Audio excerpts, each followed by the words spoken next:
2020년 5월 3일 행복한 우리교회 오전 예배 드리도록 하겠습니다. 기도합니다.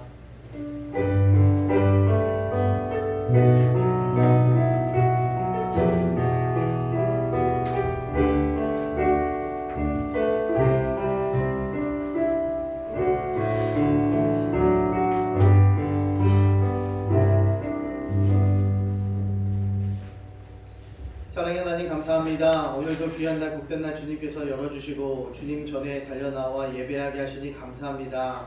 날마다 주와 함께 걸어가는 행복한 귀한 아들딸들 되게 하시고 하나님 전에 달려나왔으니 기쁨으로 감사함으로 찬양하며 기도하며 말씀 듣고 성령 충만으로 돌아가는 발걸음 되게 하여 주시옵소서.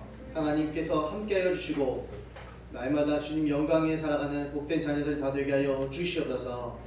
그리스도인으로서 합당한 생활하며 살아가는 하나님의 귀한 크리스천들 되게 하여 주시옵소서. 이 모든 말씀 살아계신 예수님 이름으로 감사드리며 기도드립니다. 아멘. 내 안에 사시는 찬양드립니다. 나는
죄가 피 흘리기까지 싸운 것이 마땅하구나 마땅하구나 또 죄를 위해 죽는 것이 마땅하구나 마땅하구나 항상 기뻐하라 감사히 감사하시기 말고 기도하 오직 주를 위해 항상 기뻐하라 감사히 감사하시기 말고 기도하 할렐루야 아멘 우리들은 주의 사명자 우리들은 주의 사명자 교회 세우는 것 우리들은 주의 사명자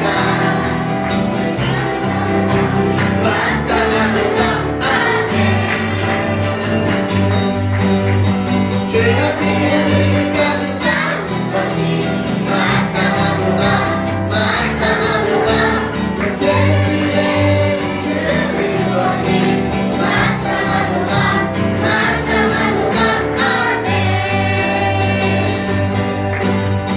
항상 기뻐하라 감사히 감사하시기 말고 기도하라 오직 주를 위해 항상 기뻐하라 감사히 감사하시기 말고 기도하라 할렐루야 항상 기뻐하라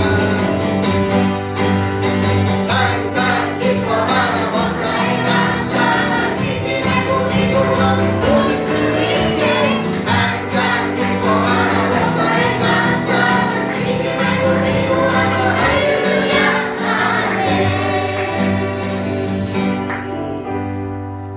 아멘. 죄와 피 흘리기까지 싸우는 것이 마땅하도다. 형제를 위해 죽는 것이 마땅하도다. 아멘. 이렇게 살아갑시다. 네. 우리는 예수님의 몸의 피로써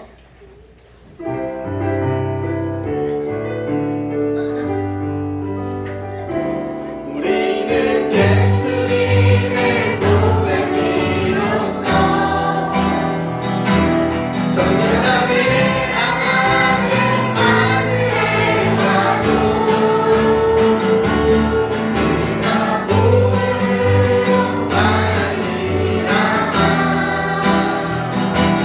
영원토록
전능하사 천지를 만드신 하나님 아버지를 내가 믿사오며 그 외아들 우리 주 예수 그리스도를 믿사오니 이는 성령으로 잉태하사 동정녀 마리에게 나시고 본디오 빌라도에게 고난을 받으사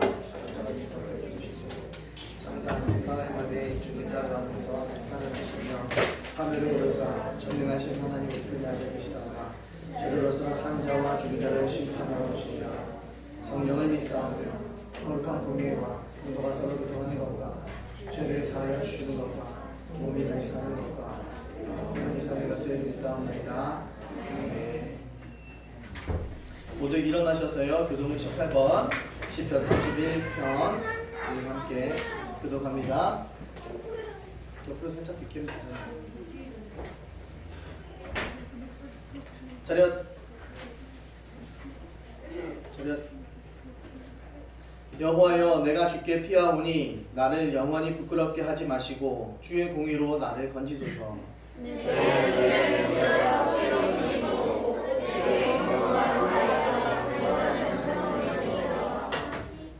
주는 나의 반석과 상성이시니 그러므로 주의 이름을 생각하셔서 나를 인도하시고 지도하소서.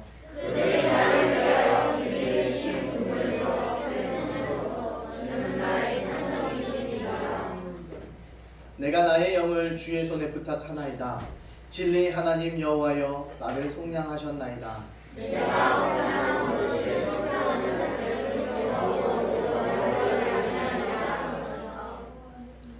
내가 주의 인자하심을 기뻐하며 즐거워할 것은 주께서 나의 고난을 보시고 환난 중에 있는 내 영혼을 아셨으며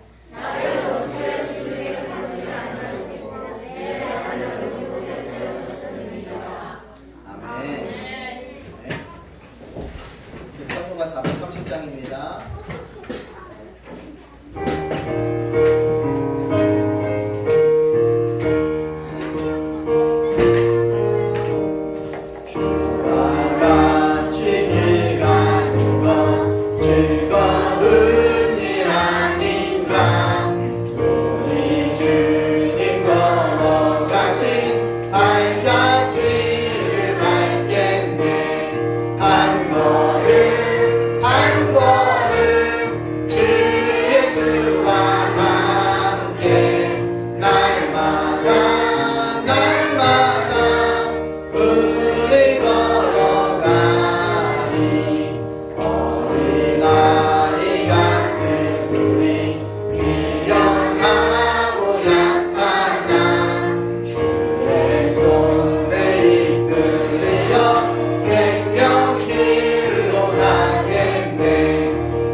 기도합니다. 눈 감고.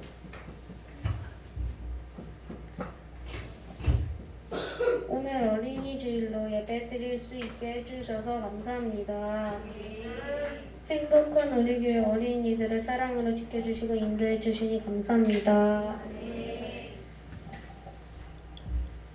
믿음이 든든히 서게 해주세요.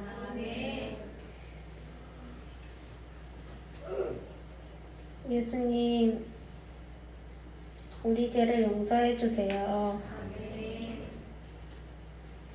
학교에서도 믿음으로 복음을 선포하게 해주세요.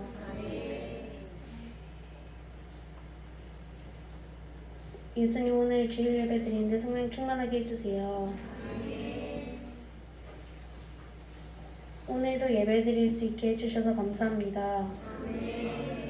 설교하시는 목사님 건강하고 성령 충만하게 해주세요. 집중해서 예배를 드릴 수 있게 해주세요.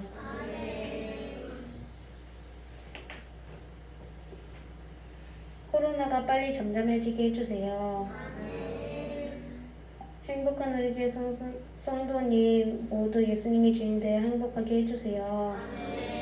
우리 가운데 있는 악한 것들은 떠나가게 해주세요. 우리 주인 되신 예수님 이름으로 기도드렸습니다.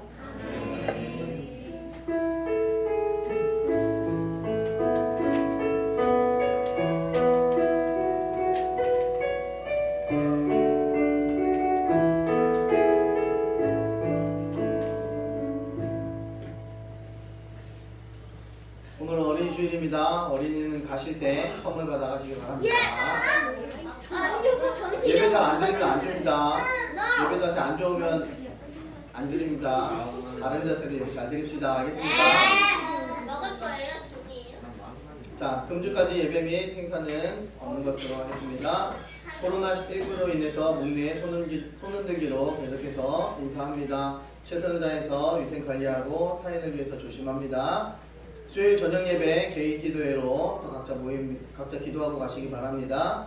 지역아동센터 신청했는데요. 최종 점검하였고 시청에서 결정만 남았습니다. 좋은 결정이 날 수 있도록 끝까지 기도 부탁드립니다.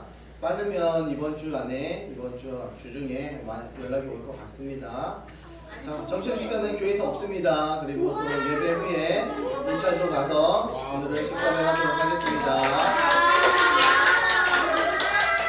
제일 좋아하네요.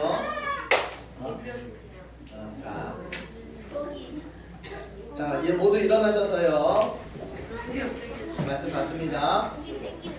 차렷. 예배 자세 안 좋은 사람들은 뭐 무조건 집에 가는 거예요. 이제 밥도 못 먹고 간만에 먹는 밥인데. 차렷. 빨간 글씨 여러분들이 읽으시면 됩니다.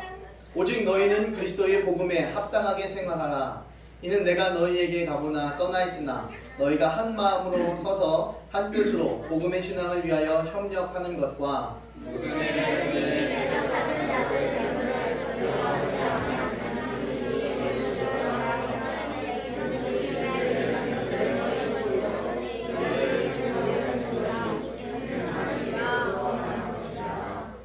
그리스도를 위하여 너희에게 은혜를 주신 것은 다만 그를 믿을 뿐 아니라 또한 그를 위하여 고난도 받게 하려 하심이라.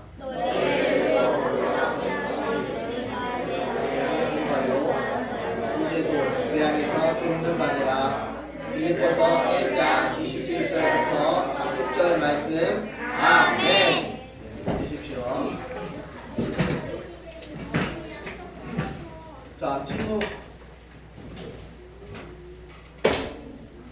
오늘 제목은 복음에 합당한 생활을 하라라고 이렇게 복음에 합당한 생활 이런 제목으로 말씀 나누도록 합니다. 지난 주일에 기독교의 첫 순교자 누구에 대해서 이야기했었죠? 네, 스데반 집사님에 대해서 이야기를 했었습니다. 그래서 이 스데반 집사님 목숨 걸고 신앙생활을 했는데 또 목숨 걸고 순교하셨어요. 근데 이 순교는 내가 할 수 있는 것이 아니라 하나님이 하게 해주셔야 이 순교를 가능했다라는 것입니다. 그래서 우리는 현실적으로 이 땅에 살면서 지금 우리가 순교할 수 있는 방법이 과연 무엇인가, 이 땅에 지금 자유대한민국에서 어떻게 살아가야 될 것인가에 대해서 또한 살펴봤었습니다. 말씀을 생명처럼 사랑하고 천국에 대한 소망을 품고 살아가고 기도에 생명을 거는 그러한 성도가 현실적인 순교하는 자세를 가질 수 있다. 그래야 나중에 상황이 그때가 되면 우리가 순교할 수 있다라는 이야기를 함께 나눴습니다. 그렇다면 복음에 합당한 생활을 하는 사람은 어떤 사람인가? 복음에 합당한 생활을 하는 사람. 예수님 믿는 사람과 예수님 믿지 않는 사람들을 겉으로 보면 비슷해 보여요. 그래서 어디 가서 누굴 만나면 예수님 믿는 사람인지 안 믿는 사람인지 구분이 되지 않습니다. 얼굴도 비슷하고 사는 방식도 비슷하고 같은 아파트, 같은 차를 타고 비슷한 직업도 가지면서 살아가고 있어요. 크리스찬인지 난 크리스찬인지 구분하는 방법이 거의 없습니다. 구분하는 방법이, 가장 확실한 구분하는 방법이 우리 박영아 집사님이 깨달았어요. 밥 먹을 때 기도하는 겁니다. 밥 먹을 때 기도하기 시작하니까 다 사람들이 다 와서 묻더래요. 너 교회 다녀? 너 교회 다녀? 다들 묻더래요. 묻다가 기도하니까 너 교회 다녀? 나도 교회 다녀. 그러면서 몇 년 동안 알고 지냈던 사람들이 드디어 커밍아웃을 한 거죠. 크리스찬이라는 사실을 드디어 밝혀진 거죠. 그동안 모두 다 믿는 사람이든 안 믿는 사람이든 굳이 종교에, 이 신앙에 관심이 없게 살아가요. 어디에서? 실제적인 삶의 현장에서. 그래서 내가 교회를 다니는지 예수님 믿는 사람인지 안 믿는 사람인지 구분이 되지 않다라는 것입니다. 그렇지만 조금 더 깊이 살펴보면요, 결정적인 차이점이 있습니다. 가치관이 달라요. 사람이 생각하는 차이점이 좀 있어요. 무엇을 중요하게 여기느냐, 이것을 무엇을 바라보느냐 하는 눈이 다릅니다. 예수님을 믿는다는 것은요, 성경적인 시각으로 세상을 바라본다는 거예요. 성경적인 시각으로, 예수님의 시각으로, 하나님의 시각으로 세상을 바라보는 것입니다. 예수님이라는 그런 렌즈를 가지고 세상을 들여다보는 거죠. 본페퍼는요, 책을 굉장히 많이 저술한 이 기독자예요. 그리고 목사님이죠. 본페퍼 굉장히 유명하신 분인데요. 그리스도인이라면 그리스도 안에서 나를 발견하는 사람이다. 그리스도 안에서 나를 발견해야만 그리스도인이라고 이야기하는 거예요. 예수님 안에 내가 들어가 있는지, 예수님이 나의 주인이 되고 있는지, 말씀 안에 살아가고 있는지, 말씀에 합당한 생활을 하고 있는지, 그것을 발견할 수 있어야 그리스도인이라고 말할 수 있는 겁니다. 그리스도라는 렌즈를 가지고 자기 자신을 발견하는 사람이 그리스도인입니다. 상식과 지식의 렌즈가 아닌 그리스도라는 기준이 있어요. 공부를 잘해야만 잘 먹고 잘 사느냐? 그렇지 않더라고요. 그런데 마지막이 다른 사람입니다. 끝이 좋은 사람, 끝이 잘 되는 사람, finish well 이라고 이야기하겠죠. 끝이 좋은 것. 그것이 바로 크리스찬들입니다. 모든 성도, 모든 그리스도인들의 공통점은요, 끝이 좋아요. 마지막이 좋습니다. 왜요? 모두 다 천국에 입성합니다. 세상을 보는 눈이 세상 사람들과 전혀 다른 모습이 있어요. 산상수훈의 팔복을 보면 바로 알 수 있어요. 복은 눈이 바뀌는 것을 의미합니다. 세상 사람들과 얼마나 다릅니까? 심령이 가난해. 근데 복이래. 애통해. 가슴이 찢어지도록 애통하는 것이 복이래요. 의를 위하여 내가 고난을 받고 핍박을 받는 것이 복이다라고 이야기합니다. 세상의 상식과는 맞지 않아요. 그런데 하나님께서는 이것을 바라보시면서 야, 복이야 라고 말씀하셔요. 세상 사람들과 초점이 다릅니다. 신앙의 눈으로 볼 때야 그것이 복이지, 세상의 눈으로 볼 때는요, 복이 아니에요. 이처럼 세상을 바라보는 눈과 생각이 바뀌는 사람, 그 사람이 그리스도인이 되는 것입니다. 시각이 달라지고 생각이 달라지는 것, 바로 그것이 그리스도인이라는 거예요. 어떤 중심으로? 성경 중심으로. 삼손이 딥나의 여인과 결혼을 합니다. 왜 결혼했어요? 예뻐서. 다른 이유가 없습니다. 결혼한 이유는 딱 하나였어요. 예뻐서. 삼척에 있는 우리 삼척의 길거리 다니다 보면요, 명동거리에 가다 보면요, 가끔 서울 명동 가잖아요. 우리 어린이들 데리고. 옷이 달라요. 사람들 몸매가 다르고요. 사람들 겉모습이 다르더라고요. 압구정에 가고요, 가로수길 가고 강남역 가면요, 사람들 자체가 달라요. 분위기도 다르고요. 왜 그럴까요? 세상 사람들이요, 세상의 여자들이 예쁜 이유가 있습니다. 세상의 여자들만 다 예쁜 건 아니지만 세상의 여자들이 다 예쁜 이유가 있어요. 화장해서. 화장해서. 승부를 걸 만한 것이 외모뿐이 없기 때문에요. 그래요. 가꿀 만한 것이 심성이 아니라 신앙이 아니라 외모뿐이 없기 때문에 그렇습니다. 다듬을 것이 외모밖에 없어요. 오직 외모에만 승부를 겁니다. 그래서 얼핏 보면 예뻐 보일 수도 있어요. 그러나 정말 중요한 승부를 걸 것은 따로 있습니다. 진짜 승부 걸 것은 따로 있어요. 삼손은 외모에 이끌려서 딥나의 여인에게 이끌려갔습니다. 그런데 결혼식을 올리고 나니까요, 가치관의 충돌을 겪게 됩니다. 결혼을 하고 나서 그동안은 그래 괜찮아 라고 만났지만 결혼하고 나니까 충격을 받습니다. 문화 충격을 받는 거죠. 결혼을 경솔히 하면 이런 문제에 부딪히게 됩니다. 외모의 매력으로 끌려가다가는요, 조금만 심각해져도 가치관의 충돌이 찾아옵니다. 이게 아닌데, 내가 생각했던 결혼 생활은 이게 아닌데, 내가 바라보았던 저 남편은, 저 아내는 이 모습이 아니었는데, 이런 생각을 가지게 돼요. 결국 사람에게 있어서 가장 중요한 것은요, 성경이 기준이 되는 것입니다. 자기 환경이 어떻든지요, 성경이 기준으로 살아가는 그런 사람들 보면요, 아무리 문화가 다른, 아무리 세상이 다른 곳에 살더라도 성경이 기준이 되는 사람은요, 마음을 합하게끔 되어져 있어요. 그런데 믿음이 좋고 신앙적이지 않은 사람과 결혼해버리면 전혀 다른 결과를 맞이합니다. 믿음이 좋고 신앙적이고 성격 좋은 사람을 고르는 것, 이것이 최고입니다. 여기서 이뻤으면 더 좋지. 여기서 뭐 돈도 많이 벌면 더 좋겠지. 여기서 순종적이면 더 좋겠고. 그런 것들은 다 뒤의 문제고요. 가장 중요한 것은 믿음이 좋고 신앙적이고 성격이 좋은 것입니다. 외적으로 보이는 것이 아니라는 것을 이야기하는 거예요. 가장 중요한 것은 내면적이고 영적인 것을 이야기하는 것입니다. 이런 남자는요, 이런 여자는요, 골동품 같습니다.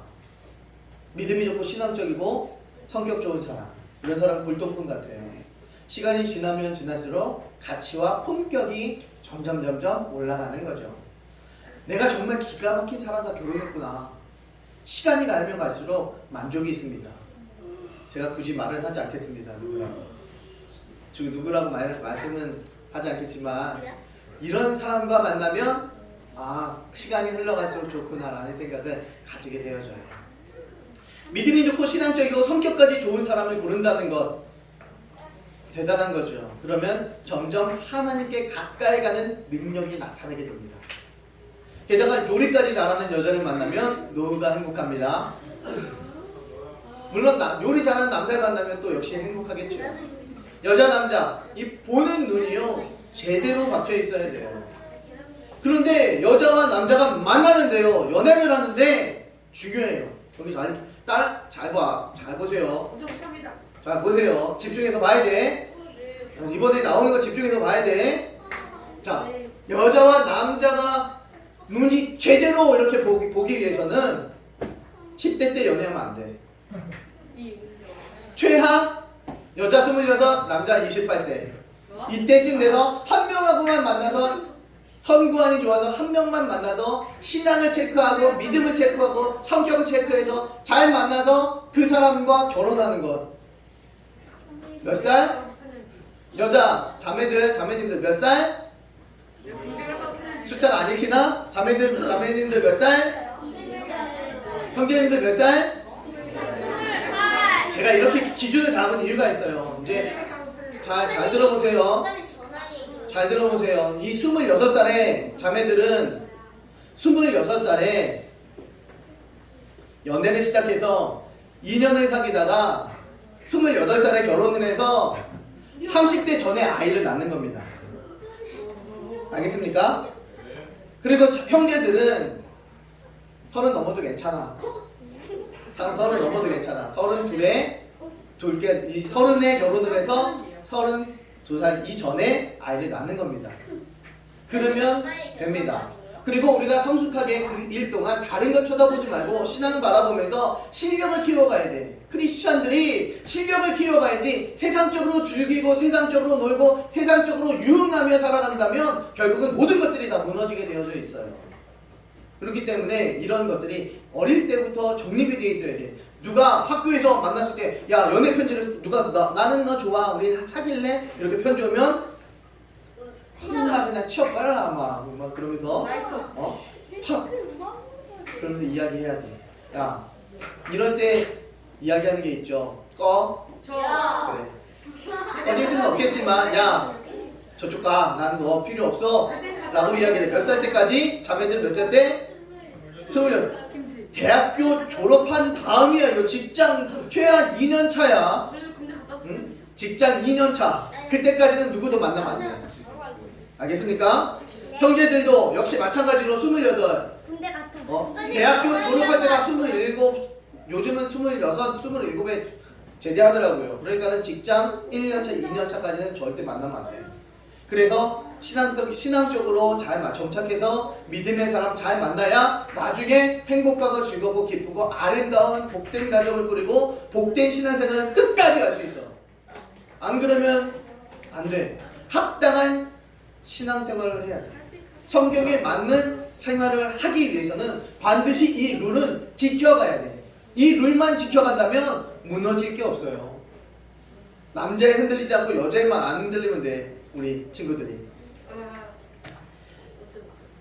오늘 성경 말씀을 읽은 이 사도 바울은요, 감옥에 갇혔어요. 그래서 자신의 뜻대로 되지 않아요. 복음을 전하고 싶은데 전할 수가 없는 거야. 처음에는 마음이 불편했고 하나님을 원망했어요. 하나님, 저 전도해야 되는데 지금 이렇게 갇혀있는데 어떻게 전도합니까? 그런데요, 자기가 감옥에 갇혀있으니까요, 어떤 사람이요, 바울이 갇혀있으니까 우리가 전도하자. 그래서 열심히 복음을 전했습니다. 어떤 사람들은요, 바울의 사역을 쟤만 너무 뛰어나게 하고 있네? 안 되겠다. 우리도 드러나게 하자. 그러면서 오히려 내가 더 열심히 전도해. 감옥에 갇혀있는 것이 불평했고 불만했고 하나님을 원망했는데 오히려 갇혀있는 이 고난이 오히려 유익으로 찾아오더라라는 것을 나중에서는 발견합니다. 큰 광장에서 많은 사람들을 대상으로 복음 전하기를 원했던 사람이었는데 이 감옥에 갇혀있어요. 그때 감옥에 갇혀있을 때에 정치적으로 유력한 중요한 사람을 자신에게 보내줬어요. 그래서 복음을 전했어요. 그래서 주님의 역사를 깨닫게 됩니다. 자신의 고난이 오히려 복음 전파의 진보가 되었다는 사실을 깨닫게 됩니다. 나의 고난과 나의 힘든 것, 내가 받는 핍박이 오히려 복음 전하는데 도움이 되더라. 그것이 하나님의 뜻이더라라는 것을 깨달은 거죠. 그 사실을 빌립보 교회도 전해줬어요. 자신이 매인중에도 복음이 전파되는 것을 보면서 언젠가 자신도 옥중에서 풀려나 땅끝까지 복음을 전파될 것을 믿고 죽음을 초월하고 영원한 하나님 나라 이것에 대한 소망을 가지고 아무리든지 부끄럽게 살지 않고 오직 내 삶을 사도 바울은 자신의 삶의 목적을 어디에 뒀대요? 복음을 전하는 데 뒀대요. 최선을 다해서 바르게 살면서 땅끝까지 복음을 선포하게 될 것을 믿고 죽음을 초월하는 신앙, 이것이 바로 사도 바울의 모습이었습니다. 바로 이것이 전도자의 모습인 것입니다. 죽음을 초월하는 신앙. 사도 바울의 몸은요, 로마에 있는 어둡고 답답한 감옥에 갇혀 있어요. 항상 감옥에 갇혀 있지만 자기가 세운 교회에 항상 관심이 있었어요. 왜 관심이 있었냐면 그 성도들이, 우리 교회 성도들이 핍박을 잘 견디고 있나? 이방인들의 핍박을 잘 견디고 있나? 로마의 압제에서 잘 버티고 있나? 또 내부적으로는 분열이 일어나고 있는데 혹시 하나님의 말씀을 떠나지는 않는가? 이런 마음을 계속 가지고 있었어요. 교회들마다요, 당시에는 외부적으로는 이방인들의 핍박을 받았고 유대인의 잘못된 가르침과 그 유대교회 회유에 대해서 계속해서 위협을 받게 됩니다. 내부적으로는 사랑해야 되는데 위로해줘야 되는데 서로 상처 주고 아파합니다. 분열되었습니다. 서로 앞서려고 합니다. 그게 이 시대의 문제였죠. 그런데 지금 시대에도 역시 비슷한 문제, 동일한 문제가 교회 안에서 일어나고 있다는 것을 바라보게 됩니다. 교회가 어렵지만 믿음이 잘 자라고 특별히 사도 바울의 선교를 지원하고 복음의 협력자가 된 빌립보 교회입니다. 한편으로는 교회가 외부로부터 오는 고난이 있었고 안으로는 하나 되지 못하는 그런 문제가 있었는데 이러한 교회의 상황을 잘 알고 있는 사도 바울은 자기가 깨달은 것을 이야기해줘요. 얘들아, 우리가 받는 고난 중에도 이 교회의 어려움과 힘듦과 핍박 중에서도 오히려 하나님께서 하시는 일이 있단다. 복음 전파를 하게 하시는 것을 깨닫고 기뻐하면서 빌립보 교회를 향해서 이야기합니다. 얘들아, 너희는 다른 거 생각하지 말고 그리스도의 복음에, 하나님의 말씀에, 예수님께서 지금까지 교훈해 주신 그 말씀에 합당하게 생활해라 라고 말씀합니다. 합당하게 생활하게, 불합리하게, 맞지 않게, 네 마음대로가 아니라 그리스도에 합당하게 생활하라고 말씀합니다. 복음이란 무엇입니까? 우리가 자유롭게 되는 거죠. 평안해지죠. 축복받고, 복자가 사라졌네요. 축복받고 잘 살게 되는 것, 내가 소원을 이루는 것, 이것을 복음이라고 우리 많은 사람들이 이야기합니다. 크리스찬들이 계속 이 복음을 생각하며 살아가고 있어요. 바로 자기 기준으로 해석하는 복음입니다. 그런데 우리는 성경의 기준은요, 하나님께서 우리를 죄에서 구원하시는 생명을 주시는 역사가 바로 복음이라고 말씀합니다. 우리를 죄에서 용서해 주시고 우리를 영원한 천국으로 이끌어 주시는 것, 그것이 복음이다. 굿뉴스, 세상에서 가장 기쁜 소식이다라는 겁니다. 예수님께서 이 땅에 오셨다가 십자가에 죽고 부활하신 사건, 그리고 재림하실 사건, 그것이 우리들에게는 가장 기쁜 소식입니다. 왜냐하면 죽어봤자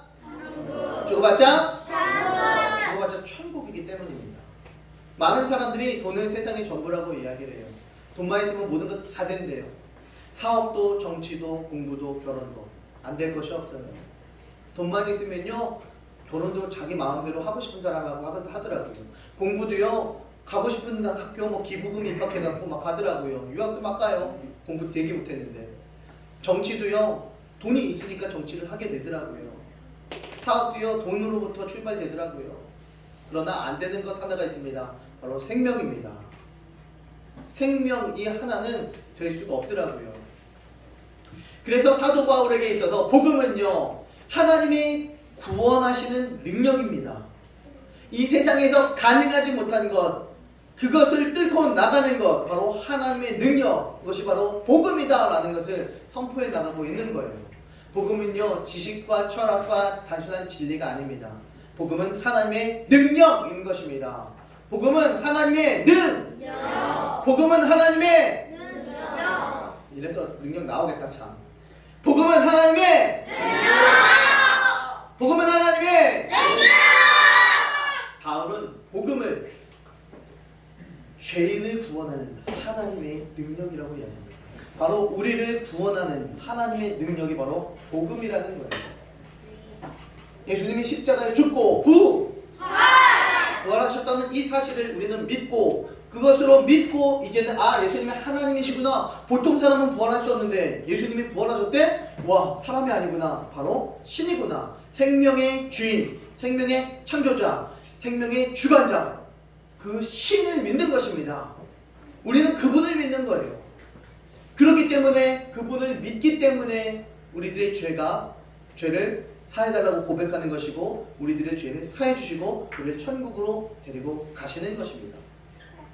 디모데전서 1장 15절 말씀에 보니까요, 우리 함께 읽어봅시다. 위에 거 시작. 미쁘다 모든 사람이 받을 만한 이 말이여, 그리스도 예수께서 죄인을 구원하시려고 세상에 임하셨다 하였도다. 죄인 중에 내가 괴순이라.